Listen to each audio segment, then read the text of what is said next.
and now we're going to talk a lot about some of the assistance aspect. You're aware that I've been talking to the governor a lot, but she has been very gracious in the state authorizing an emergency declaration for $5,500 of emergency assistance. You're going to hear what the city's going to provide in additional service. Here in a moment, I'm going to have the executive director from the Red Cross talk about their assistance and their operations. But one specific one I want to talk about today in our community partners, we just had a great conversation and advice from Miami-Dade. The folks that did the work with Surfside, we just had a great conversation with their respective, the mayor's office, their police, their fire, their emergency management, and all that to assist. And they continue to offer individual assistance in respect to police, fire, search, etc. So we are very grateful for all the folks that have reached out, all the people that are willing to talk with us on what they experienced and what we should be looking at and how we should be dealing with it. So I thank them for that. I thank all the other partners, and I want to thank the Community Foundation for giving assistance and offering assistance. So without further ado, Executive Director Ms. Burnett, thank you so much for being here, and please, American Cross, the Red Cross has been a great partner with us. Thank you, and thank you, Mayor, for letting us be here to share some of the services we're currently offering. First of all, our hearts are with the entire community. This has been a horrific event for all of us, and our hearts are right here with our own community. We currently have a shelter open. It was originally opened Sunday night at the KSI location. They were gracious to open quickly for us and have been a wonderful partner. We did move yesterday over to the former Select Hospital location at Marquette and Kimberly, so KSI could reopen for our seniors here in the community. The shelter is open to everyone impacted, whether they want to spend the night for a safe place to stay, they want to come in to get air conditioning, food, charge phones, get health and mental health services. We just want anybody impacted to feel free to come there. We do take pets there with them also, so they can bring their pets. This Saturday really is going to be a great event to help these folks. We have partnered with more than 15 different agencies here in the Quad Cities, and we will be doing a resource center at the downtown Davenport Y, right by the newspaper. Residents impacted will be able to come to that center. They will do an intake process with us where we'll gather their information, and then they will be able to meet individually with the different agencies and with the Red Cross to find out about resources that will be available to them now and going forward. And it's just a wonderful opportunity for them to come together and get some support mental health-wise, but also learning about resources to get them help for their recovery. And our work will continue as long as we're needed with this, so we're just grateful again to have this opportunity to let you know what is happening and to make sure that the residents impacted are aware of those services. Thank you. Thank you, Ms. Burnett. And so now I'll have Bruce Berger, he's our Executive Director for Community Plan Economic Development, so he's going to go through the assistance that the city is providing. Again, I talked about the state and others, but the city are going to provide some assistance also. Mayor. Yeah, and there are a number of agencies. You just heard big thanks to the Red Cross for all of their efforts, Salvation Army, Humility Homes, Community Action of Eastern Iowa. There's a lot of folks helping. We're adding to that, and so our contribution to City Council, subject to ratification by the city next week, but we're looking at assistance for residents who were in the building of $6,000 for the household. And the idea is that should be able to help with some things. It's not universal. It's not going to help with all, I know, but hopefully with some of the resources the mayor mentioned and some others in the community that is at least some assistance.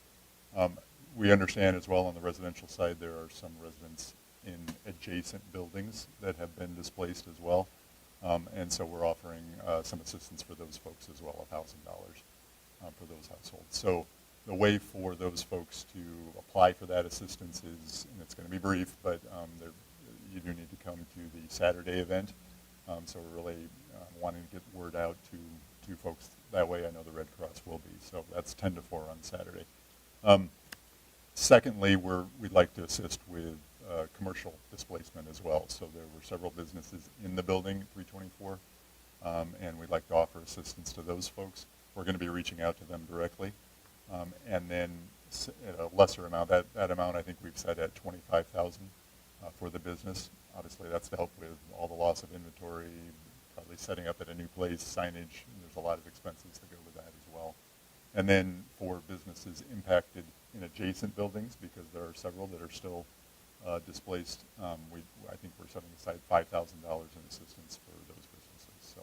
So if you have any questions Saturday, we'll have staff there as well with the Red Cross event. We'll be able to answer some of those questions. Okay. You know what I do. Thank you for being patient. I didn't have to tell you at the beginning to hold your questions. I appreciate your patience with us, and so now we'll take questions.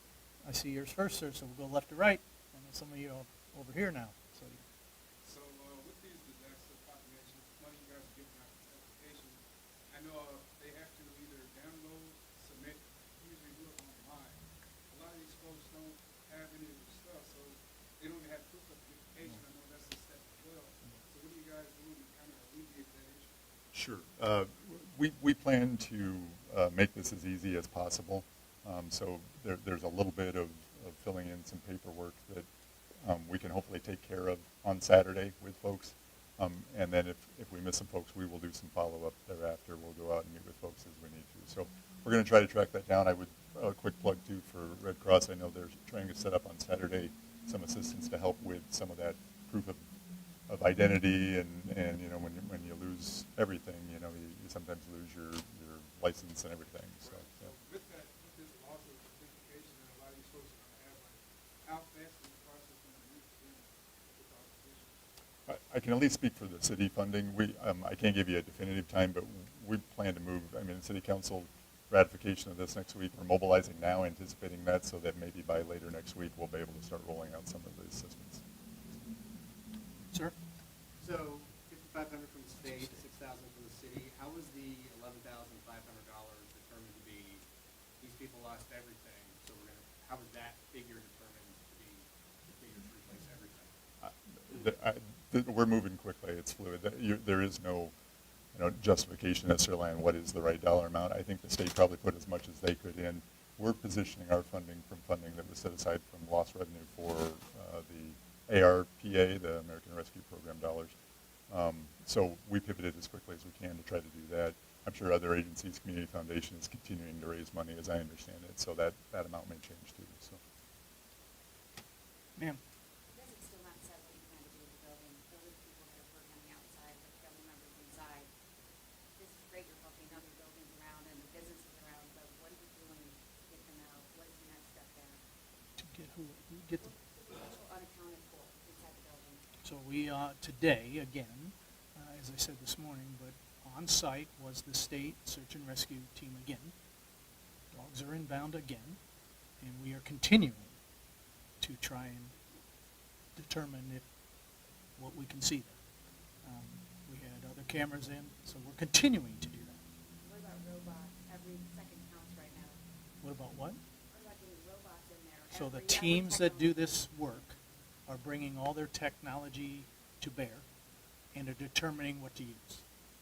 We've had infrared. We've had all of that already. And they're determining should there be other things to do. The experts, which is not me, is doing that work. And I'm sure you guys are paying attention. You saw them doing their work, and they're doing it. Ma'am? Is there any restrictions on that city funding for these folks that they have to do stuff? No, the way we're setting up these funds, we know what the intent is, but we want to make it as flexible as possible so you can spend it on rent, clothing, food, anything you need.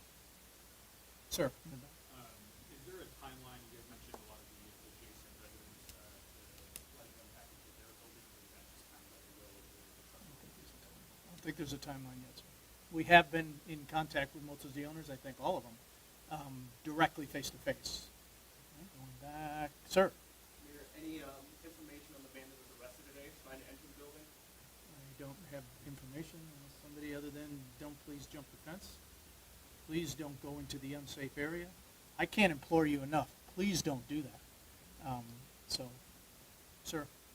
So I guess it's kind of a Red Cross right now. The resources that you guys are providing, I know a lot of that stuff is up there on Kimberly Road, but, the folks that are displaced are down here downtown. Are you guys planning to bring those resources down here for them? Actually, the city and the transportation has been very gracious. We've gotten bus tokens. We have all different things. So if anybody has a special need, they can call 1-800-RED Cross, because we too realize there's some barriers to getting places and getting resources. So every day we are working on those issues. Thank you. Okay, yes, sir. And then I'll go back. Specific about today, there's a lot of speculation always, so I'd just like to be clear about specifically today. We saw a crane moving out. Were there drones today? Just what did the search, what activity occurred today? I haven't got the report from exactly today, but they were in assessing whether they shore up, how to do it. We're Valley, you saw, moved their stuff out, so we are in the process, and probably tomorrow we'll have some more details for you on the technical company. Don't quote, y'all would quote me on everything, but I'm going to say company, but technical ability of some organization to do a very systematic approach to this building, right? On how to remove things at certain times. So we're not ready to say who, but the people we believe are doing it are doing their assessment, if that's what can go. We probably will be able to tell you that tomorrow. Yes, ma'am. 1, 2, 3, and then today. Yes, sir. So is the Red Cross actively contacting tenants if they haven't stopped by the Red Cross? We, Sunday night, immediately after the event, we started a reunification center, and we were able to get information, and we are not only for the building directly impacted, but also the buildings that have been evacuated. We are working to call and connect with each of those individuals to make sure they're aware of Saturday's event and what we can do helping them. So yes. You know how many people you contacted? I don't have that number here. I've not been back to the office all day, but I know they are working hard on that, and that's part of our appreciation of being here today, to make sure we're getting the word out. Thank you. Okay. Sir in the back, right there.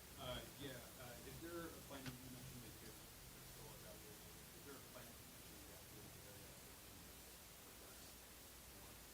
Can we expand it? Yes. Yeah, there certainly is that contingency. And what does that look like? We don't have the exact perimeter yet, but we're hourly evaluating that.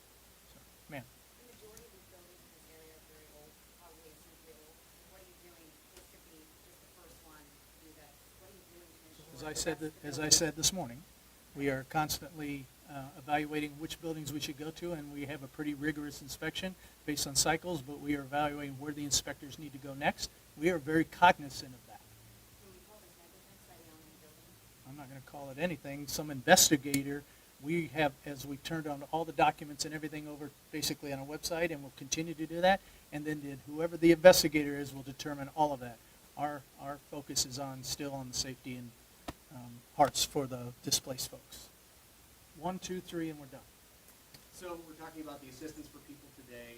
This morning we talked about the work to make sure that the permitting process and all that, the inspection process is better. There's still a woman outside saying, charge you with murder. So what are you doing to restore the trust of the people who just don't trust you? So I'm not even going to answer something like that. Next. So how do you guys plan to get the word out to something like you said? You know, they don't have much access to social media and all those things like that. So is it just planning for the media to get that word out, or what are you guys planning? Of course. Yes. I'm thankful for you being here and getting that word out. But what I'm asking though is that a lot of these people might not have access to watching the news or something like that, or just access to Someone who doesn't have a phone, you mean? Yeah. I don't know how to answer that.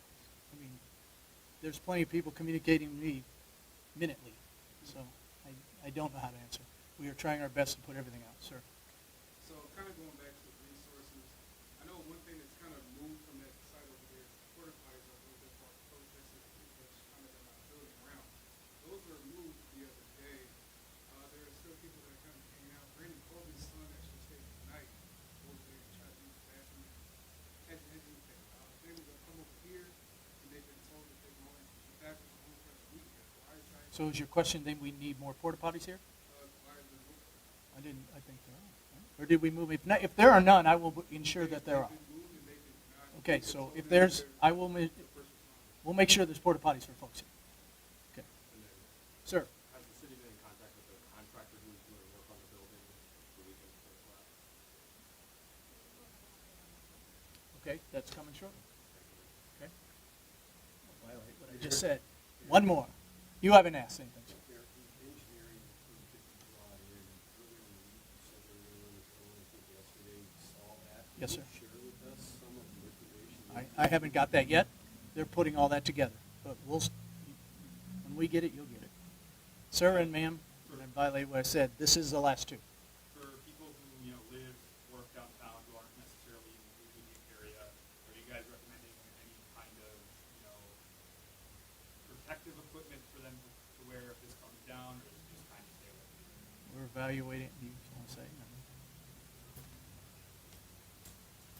Corey Spiegel, the city administrator. Our public works team is in active conversations with the DNR. They were here yesterday. We are aware that because of the building being the age it is likely filled with asbestos. And so we know that is a risk to both the public safety responders as well as the demolition team, and will be a concern for the public as we begin the demolition process. It is a highly regulated process, so we will be working directly with the DNR to ensure we do so safely for all involved. Ma'am. Many of the residents of these buildings, this is their second time being homeless. This is also many of them, it sounds like they're veterans of America. What do you have to say as a mayor that this is their second time being homeless on the street? I'm sorry. And we have many veteran organizations, many other organizations that are helping with that. And if someone wants to reach out to me and have me help them find contact with the Red Cross or contact with any of the CRRC, the Veteran VA for homeless veterans, is right down the street. They are happy to do that, and they themselves are reaching out to those folks to do that. I know that. So, thank you. We'll have more updates and more press conference tomorrow on other subjects, especially some of the ones you asked for today. Nothing else scheduled today, Mayor? Nothing else today. Right? Yeah. We'll let you. We will give you plenty of heads up when the next one is. I would anticipate one tomorrow.